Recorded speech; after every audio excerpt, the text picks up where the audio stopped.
गोली मारेला, 6 गो गोली मारेला, लेकिन खेसारी लाल यादव जी 9 गो गोली मारम जी।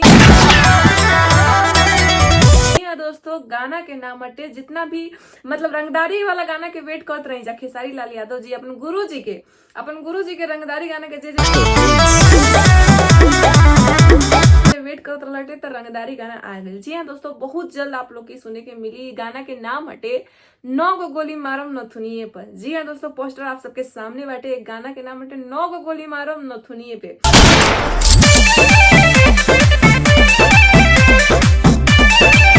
9 गोली मारम नथुनिये पे दोस्तों, एक दो गोली ना चली, डायरेक्ट 9 गो गोली चली नथुनिया पे। जी हाँ दोस्तों, आखिर नथुनी में का बाटे मतलब नथुनी में का बाटे कि 9 गो गोली चल जी। बाप रे बाप, बताओ नथुनी पे 9 गो गोली चल जाता है। खेसारी लाल यादव जी केकरा खातिर गोली चलत हटे, गोली चलत हटे पारुल यादव जी के खातिर। ये दोस्तों पारुल यादव जी खातिर गोली चली। एक एल्बम में बहुत ही प्यारी एक्ट्रेस, बहुत ही हॉट एक्ट्रेस काम करत रही, उनका नाम है पारुल यादव। बहुत ज्यादा कैजुअल बाटे यार आज के वीडियो के रिव्यू। आज के वीडियो में आप लोग के बहुत ज्यादा आपके चहेते स्टार, ट्रेंडिंग स्टार जी के, हिट मशीन जी के रंगदारी गाना के आप लोग के बता दी कि ये जो गाना बाटे 9 गो गोली मारम नथुनिये पे, खेसारी लाल यादव जी और इनके साथ में जो फीमेल सिंगर बाड़ी डुएट कैले बड़ी, उनका नाम है सृष्टि भारती जी, जो कि 9 गो गोली मारम नथुनिये में अपन आवाज दिले बड़ी। और खेसारी लाल यादव जी एक गाना में पूरा तहलका मचा दिले बड़ी। तो दोस्तों ये गाना जल्दी शूट हो गई बाटे दिल्ली में, और ये गाना दोस्तों आप लोग को जल्द से जल्द ग्लोबल म्यूजिक जंक्शन से सुने के मिली। जी हाँ दोस्तों, ये परसों गाना आवत हटे तहलका मचावे खातिर। और ये गाना में जो आग लगेले बड़ी पारुल यादव जी, मतलब जौन धमाका कैले बड़ी, उ आप लोग कबो ना भूला पाए।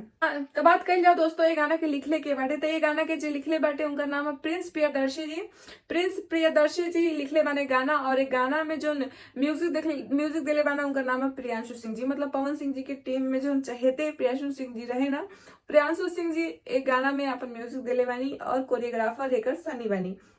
और दोस्तों ये वीडियो आप ग्लोबल म्यूजिक जंक्शन से देखे के मिली, तो आप लोग जरूर बताएं कि ये गाना कैसन बाटे। और हाल ही के जो खेसारी लाल यादव जी के गाना आई लट्टे सोना डे के साथ ही, वो दोस्तों आप लोग को बता दी कि एक दिन में 3 मिलियन क्रॉस कर चुका बा। हाल ही में मतलब जल्दी ही 4 मिलियन पहुंचे वाला बाटे। आप लोग कमर में दागे सुनिए जा कि ना सुनिए जा, ये भी कमेंट करके बताएं। और के वेट करो ताटे 9 गोली मारम नथुनिये पे, 9 गोली मारम नथुनिये पर एक के वेट करा था, कमेंट बॉक्स में जरूर बताई। ठीक बा, ये गाना आई बहुत, ये गाना जैसे ही आई आप लोग बहुत सारा प्यार दें जा।